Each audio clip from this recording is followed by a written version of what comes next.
नमस्कार, आप देख रहे हैं मनी 9 झटपट। मैं हूं अभिषेक श्रीवास्तव। हमेशा खबरों में बना रहने वाला अडानी ग्रुप अब फिर चर्चा में है, लेकिन इस बार वजह कुछ और है। गौतम अडानी की edible oil company Adani Wilmer का शेयर निवेशकों की जेब भरने के बाद अब उन्हीं की जेब काट रहा है। 12 मई को कंपनी का शेयर BSE पर करीब 5% और टूट गया। अडानी विल्मर के शेयरों में गिरावट का सिलसिला 27 अप्रैल को जो शुरू हुआ, जो अगले 8 कारोबारी सत्रों तक लगातार जारी रहा। 9वें कारोबारी सत्र यानी 11 मई को शेयरों में थोड़ी तेजी आई, लेकिन ज़्यादा टिक नहीं पाई। इस साल 8 फरवरी को शेयर बाजारों में लिस्ट होने के बाद से अडानी विल्मर का शेयर रॉकेट की तरह भाग रहा था। फिर यूक्रेन रूस युद्ध की वजह से बढ़ी महंगाई ने खाद्य तेल की सप्लाई और डिमांड पर प्रतिकूल असर डाला। इसके बाद JP मॉर्गन की एक रिपोर्ट सामने आई और अडानी विल्मर के बुरे दिन शुरू हो गए। अब आइए जानते हैं JP मॉर्गन ने आखिर अपनी रिपोर्ट में ऐसा क्या कहा जिससे शेयरों में धड़ाधड़ बिकवाली शुरू हो गई। ब्रोकरेज फर्म JP मॉर्गन ने अपनी रिपोर्ट में कहा कि अडानी विल्मर का रिस्क रिवार्ड अब ज़्यादा आकर्षक नहीं रहा, इसलिए इसकी रेटिंग को घटाकर अंडरवेट किया जाता है। JP मॉर्गन ने शेयर प्राइस का टारगेट भी घटाकर 525 रुपये कर दिया। हालांकि रिपोर्ट में कहा गया है कि लंबी अवधि के नज़रिए से कंपनी के कारोबार का भविष्य अच्छा है। लिस्टिंग के बाद तेज रैली से कंपनी का वैल्यूएशन महंगा हुआ है।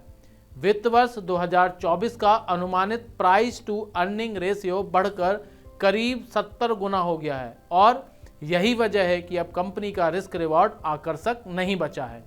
अडानी विल्मर का शेयर 8 फरवरी को अपने IPO प्राइस 230 के मुकाबले 227 रुपये पर लिस्ट हुआ था। इसके बाद शेयर ने 28 अप्रैल को 878 रुपये का हाई लेवल छुआ।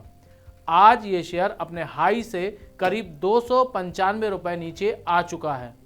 कंपनी का शेयर अभी 50 दिन, 100 दिन और 200 दिन के मूविंग एवरेज से ऊपर, लेकिन 5 दिन और 20 दिन के मूविंग एवरेज से नीचे ट्रेड कर रहा है।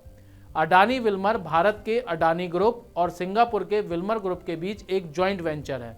इसमें दोनों ग्रुपों की 50-50% हिस्सेदारी है। अडानी विल्मर फॉर्च्यून ब्रांड से देश में एडिबल ऑयल, आटा, बेसन, चावल, दालें, चीनी और पैक्ड फूड की बिक्री करती है। इस साल जनवरी में कंपनी ने IPO से 3600 करोड़ रुपए जुटाए थे। वित्त वर्ष 2021-22 की चौथी तिमाही में अडानी विल्मर का मुनाफा 26% गिरकर 219 करोड़ रुपए रहा।